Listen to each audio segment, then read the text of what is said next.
Vaheguruji Ka Khalsa, Vaheguruji Ki Fateh, bienvenue à vous mes amis. Aujourd'hui je vais vous parler d'un sujet très inhabituel que l'on va trouver dans l'enseignement de nos maîtres de mémoire bénis dans la Sainte Gurbani.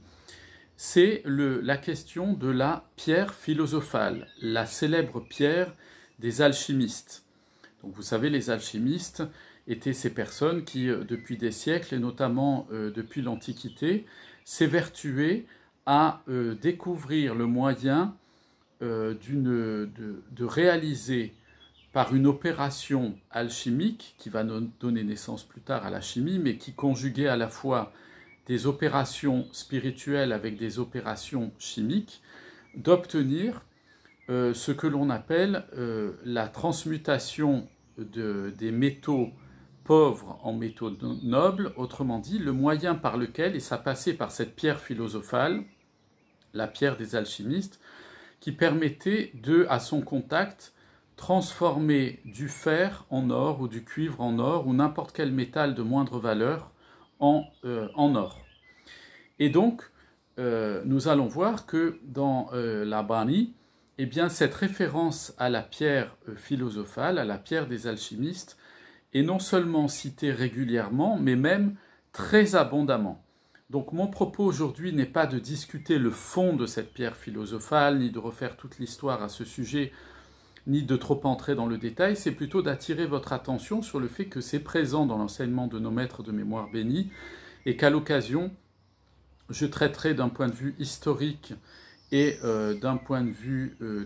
technique et du point de vue théologique, cette question de la pierre philosophale. Elle est d'ailleurs appelée traditionnellement, dans le monde védique et dans la culture indienne, elle est appelée Paraspatar. Paraspatar. Mais dans la Gurbani, nos maîtres de mémoire bénis l'utilisent sous la forme de Paras ou Parasparas. Elle est très rarement appelée Paraspatar, mais il s'agit de la même référence, bien entendu. Et je vous propose donc que nous allions tout de suite nous rendre au Ang 411, au verset 13, où Guru Nanak Dev Ji nous dit « Paras pares param padpave », c'est-à-dire que en touchant la pierre philosophale, le disciple véritable obtient le statut spirituel suprême. Donc, il réalise sa vie spirituelle, il atteint le statut divin suprême. Donc, vous voyez, Guru Nanak Dev Ji, le premier, fait référence à cette question de l'existence d'une pierre philosophale. Alors, bien entendu, il fait référence à la tradition alchimique des alchimistes depuis l'Antiquité, et on va le voir parce que Guru Nanak Dev Ji, bien entendu, puise dans sa connaissance intellectuelle, philosophique et théologique, qui était très vaste d'ailleurs, qui ne se limitait pas simplement, parce qu'il avait été formé dans une famille de brahmanes, il ne se limitait pas simplement aux connaissances des textes védiques, mais sa connaissance allait bien au-delà, puisque on sait qu'il a discuté avec des qazis, des imams et des théologiens musulmans jusqu'à la Mecque, qui s'est déplacé d'ailleurs bien ailleurs, même si on n'a pas toujours des attestations historiques précises, mais on le sent dans ces échanges, pardon, dans le Guru Granth Sahib Ji Maharaj, on sent qu'il a des échanges avec des cultures différentes, puisqu'il emprunte, comme nous l'avons déjà vu, des mots grecs, des mots hébreux, des mots araméens, des mots persans, pour exprimer effectivement des notions plus précises qu'il ne trouve pas, par exemple, dans le vocabulaire sanskrit traditionnel. Et donc, Guru Nanak Dev Ji, effectivement, lorsqu'il cite la pierre philosophale, il est tout à fait informé de la tradition des alchimistes, de l'alchimie, et dans cette tradition-là, pour résumer rapidement ce que c'est que cette recherche de la pierre philosophale, c'est une pierre qui, lorsqu'elle est préparée avec un certain nombre d'ingrédients, et chauffée notamment, permet de transformer les métaux les moins nobles en or, c'est-à-dire de transformer le fer, le cuivre ou d'autres métaux en or. Et donc Guru Nanak va s'appuyer sur cette tradition alchimique pour expliquer le processus de transformation d'un point de vue spirituel, en nous disant que ça s'opère de la même manière que ce qu'enseigne la tradition alchimique, c'est-à-dire qu'en fait Guru Nanak Dev Ji nous dit qu'il y a dans la tradition alchimique, eh bien, des principes généraux mécaniques, qui vont donner plus tard la chimie, mais qui peuvent s'appliquer comme paramètre de référence, si vous voulez, ou comme métaphore à ce qui se passe à l'intérieur de l'être humain lorsque il développe sa vie spirituelle. Et ça, c'est donc un point important, ce qui veut dire que, puisque nos maîtres étaient versés en matière d'alchimie, eh bien, cela veut dire aussi que nous ne devons pas négliger dans notre étude intellectuelle et dans notre formation intellectuelle, parce que être un sikh, mais de manière générale, se tenir sur la voie spirituelle, qu'on soit un sikh ou pas, mais développer sa vie spirituelle, c'est pas être une grenouille de bénitier qui croit des choses bêtement, sans se poser de questions, et qui ne cherche pas à comprendre. Nos maîtres de mémoire bénis, au contraire, ont encouragé l'utilisation de notre chitta, de notre intelligence, de notre raison, pour que nous puissions comprendre. Mais en nous avertissant aussi de faire attention, de prendre garde, que notre raison, par moment, eh bien, vient entraver aussi la vie spirituelle, en ce sens que on doit utiliser notre raison pour notre progression spirituelle, mais pas devenir un rationaliste, c'est-à-dire vouloir tout réduire à la question de la matière, parce que le rationalisme en philosophie, comme système de pensée, conduit bien entendu au matérialisme, et le matérialisme conduit à l'athéisme, c'est-à-dire au rejet du principe de la vie, que l'on appelle Dieu, mais c'est au rejet du principe d'une source unique qui est à l'origine de toute chose, qui est transcendante et immanente à la fois. Donc je m'arrête là-dessus, je ne veux pas trop vous perdre théologiquement parlant. Donc Guru Nanak Dev Ji, comme je vous le disais, en fait, lorsqu'il fait référence à ce Paraspatar, à cette pierre philosophale,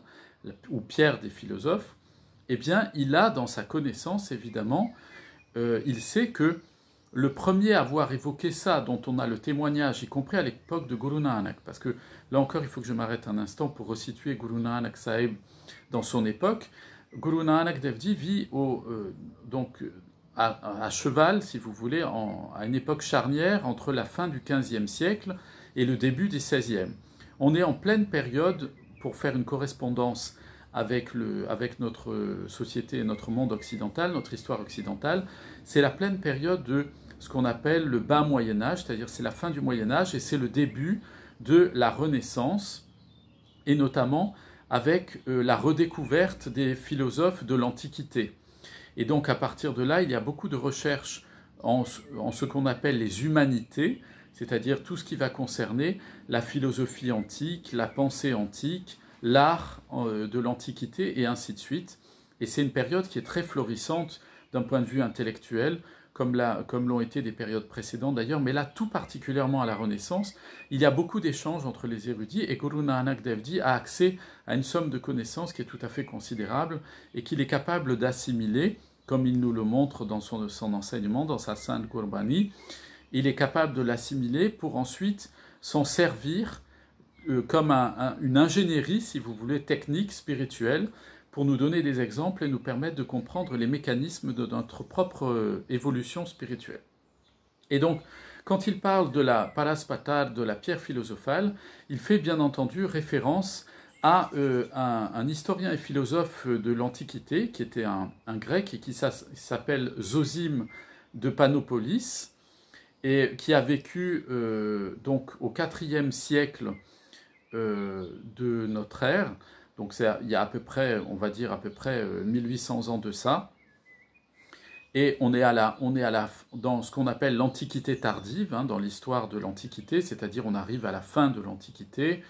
Pour vous situer, on n'est pas très loin de l'arrivée au pouvoir de l'empereur Constantin et bientôt de l'avènement du christianisme comme religion officielle, mais il est encore persécuté à cette période-là. Donc vous voyez, on est sur cette période charnière. Et Guru Nanak Dev Ji, en nous parlant de la pierre philosophale, eh bien, fait référence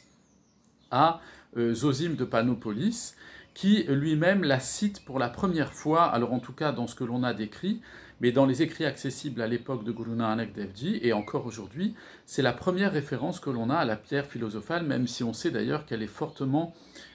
antérieure à cela. Et donc, Zosime de Panopolis la cite comme étant la Keirokmeta, c'est-à-dire que c'est une pierre des... Keiro, c'est la pierre, hein, Kmeta, c'est la pierre de la sagesse des philosophes, c'est-à-dire de ceux qui ont la connaissance de la sagesse divine. Puisque philosophie, philosophia en grec, ça veut dire philein, c'est aimer en grec, et sophia, c'est la sagesse, c'est donc philosophia, l'amour de la sagesse, et la sagesse, sophia en grec, a toujours une connotation divine. Il n'y a que dans notre époque récente où on a considéré que la philosophie c'était quelque chose de rationaliste et que ça n'avait pas de contact avec le monde divin, le monde spirituel. Ce qui évidemment est une erreur intellectuelle majeure, mais je ne vais pas m'attarder sur ce sujet. Donc ensuite, à partir de l'Empire byzantin, avec l'empereur Constantin Ier, eh bien, tout ce courant autour de l'alchimie va se développer fortement. Et donc Guru Nanak, au moment où il nous en parle, ici, quand il fait référence à cela dans la Gurbani, quand il dit qu'en touchant la pierre philosophale, le Paraspatar, qu'il appelle lui ici Parasparas, eh bien,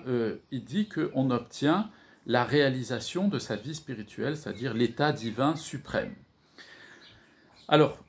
comment cela peut-il se passer? Eh bien, nos maîtres nous enseignent, et notamment Guru Arjan Devji Sahib nous l'enseigne en citant lui-même Pakat Ravidasji dans le Shri Guru Granth Sahib Ji, et c'est au Ang 346 au verset 16 où il nous dit Param Paras Gur Petiye Purab Lekat Lilat. C'est-à-dire que il dit que lorsque quelqu'un rencontre la pierre philosophale suprême, si vous voulez, hein, donc rencontre la pierre philosophale, et il dit Param Paras Gur Petiye, c'est-à-dire que on rencontre le maître spirituel comme étant la pierre philosophale suprême. Eh bien, il dit à ce moment-là, celui-là qui rencontre le maître spirituel qui est la pierre philosophale suprême, eh bien, c'est parce que c'est prédestiné dans son existence, et nous dit Guru Arjan Devji en citant Pakat Ravidasji, il nous dit parce que c'est écrit sur son front, c'est marqué sur son front. Alors, ici, la manière dont c'est indiqué, c'est pas comme souvent on traduit front en fait, mastak, c'est pas le mot qui est employé. Ici, on a likat lilat, c'est-à-dire que c'est placé ici entre les deux yeux, à l'endroit que la tradition védique appelle le tilak, c'est-à-dire, vous voyez dans les traditions hindoues notamment, les gens se font un point entre les sourcils,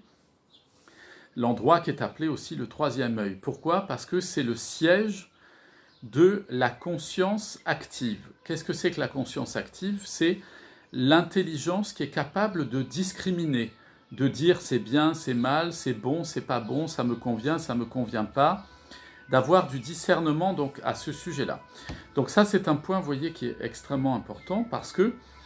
ici Guru Sahib nous enseigne que qu'est-ce que c'est que la pierre philosophale dans la vie spirituelle? Eh bien, c'est la connexion au Seigneur Dieu. Et cette connexion au Seigneur Dieu, elle passe par le truchement, par le moyen du maître spirituel. Le maître spirituel, il est semblable à la pierre philosophale. La tradition nous explique, la tradition alchimique nous explique, à laquelle fait référence ici Guru Sahib, nous explique que la pierre philosophale, en elle-même, elle doit être activée par une formule magique pour pouvoir transmuter le fer ou le cuivre en or. Ainsi, ici, Guru Sahib fait référence à cette idée-là, et en nous expliquant que nous sommes, quand nous arrivons dans ce monde, nous sommes prédestinés à développer notre vie spirituelle ou, mes amis, à ne pas la développer, parce que ça, c'est la conséquence de notre karam précédent, de notre karma précédent, de nos actions dans la vie précédente, et c'est donc prédestiné, et qu'à partir du moment où nous sommes prédestinés à réaliser notre vie spirituelle dans notre vie présente, eh bien, il y a en fait en nous la présence de cette pierre philosophale, mais elle doit être activée par la récitation d'une formule magique. Or, la formule magique, comment est-ce que ça se dit en sanskrit? C'est mantra, ou pour nous, en Gurmukhi, dans la langue de nos maîtres de mémoire bénis, c'est mantar, ce qui est la même chose. Et donc, c'est le mantar, c'est le mantra qui va éveiller la pierre philosophale qui est présente en nous. Comment est-ce que nous savons qu'elle est présente en nous? Parce que Guru Arjan Dev Ji Sahib, ici, cite au Ang 325 au verset 7, il cite Pakat Kabirji, qui nous dit Nityakar Paras Tajahu Gunaan. C'est-à-dire que dans la maison, dans ta demeure intérieure, dans ta demeure intérieure, réside la pierre philosophale. Autrement dit, c'est en toi que réside la pierre philosophale, la pierre alchimique. Renonce donc à te lancer dans des recherches ailleurs qu'à l'extérieur de toi-même. Ou on peut traduire aussi, renonce à gaspiller tes forces pour une autre recherche à l'extérieur. Donc vous voyez ici, Guru Sahib nous dit clairement que nous avons en nous cette pierre alchimique, cette pierre philosophale, et que en nous, la transmutation du fer en or, la transmutation de l'être peu spirituel que nous sommes en un être divin, eh bien, elle est faisable parce qu'il y a en nous tous les éléments nécessaires à cela. Mais que pour que ces éléments soient joints ensemble et produisent cette transmutation spirituelle, il faut pouvoir prononcer la formule, le mantar, le mantra, qui va le permettre. Et Guru Sahib nous explique que ce mantra, ce mantar, il nous est donné par quoi? Par celui qui est lui-même cette pierre philosophale en nous, c'est-à-dire le Guru, le maître spirituel, puisqu'il est la manifestation du Seigneur suprême, le Par-Braham, qui lui est totalement insaisissable. Et donc pour se rendre proche à nous, il se manifeste à nous sous la forme du maître spirituel qui, lui, est plus immédiatement accessible. Mais il s'agit toujours d'accéder à la présence du Seigneur Vaheguru. Et donc partant de là, lorsque nous faisons Nam Simran, nous activons en nous cette pierre philosophale et nous activons en nous le processus de transmutation du fer en or. Et voilà pourquoi, j'aurai l'occasion d'en parler dans un autre enseignement, mais voilà pourquoi dans la tradition sikh, nos maîtres de mémoire bénis, et en particulier notre 10e maître, Guru Gobind Singh Sahib Ji Maharaj, eh bien, nous a demandé de porter des carrés, des bracelets en fer, de manger dans des ustensiles en fer, de boire dans des verres qui sont en fer, et de porter nos armes qui sont aussi forgées dans le fer. Pourquoi? Parce que le fer, dans la tradition alchimique, et nos maîtres font référence à ça comme métaphore, comme symbole de la vie spirituelle, le fer dans la tradition alchimique, c'est ce qui protège un individu et qui lui permet de conserver son intégrité, de ne pas perdre son intégrité. Et donc, nos maîtres de mémoire bénis nous font comprendre que par ce symbole du fer et cette réalité du fer que nous portons sur nous-mêmes, nous sommes comme le fer, c'est-à-dire que le fer a sa propre contenance, il est ferme, il est solide, il se tient lui-même, il est bien uni, les atomes sont bien unis en eux-mêmes, les uns aux autres, et que ce fer peut être transmuté en or. Et de la même manière, comme l'être humain, lorsqu'il arrive sur cette terre et qu'il est prédestiné à la vie spirituelle, arrive comme un morceau de fer, c'est-à-dire avec tout ce qui est nécessaire pour devenir de l'or, eh bien nos maîtres de mémoire bénis nous disent que dans notre vie spirituelle, il suffit d'appliquer à notre vie spirituelle la méditation constante du saint nom de Vaheguru ou du Mool Mantar, du mantra suprême qui nous a été enseigné par Guru Nanak Dev Ji et tous nos maîtres. Eh bien, par la récitation de ce mantra-là et la connexion consciente de notre chit, de notre intelligence sur l'enseignement de nos maîtres, la sagesse et en même temps sur la présence du Seigneur Vaheguru en nous, qui est lui-même cette pierre philosophale, eh bien nous allons pouvoir transmuter en nous le fer en or et donc transmuter en nous notre nature animale en nature divine. Je vous souhaite à tous une excellente journée, mes amis, plein de bénédictions sur vous, vos familles, vos amis, vos voisins et tous ceux que vous aimez. Je vous dis à très bientôt. Vaheguru Ji Ka Khalsa, Vaheguru Ji Ki Fateh.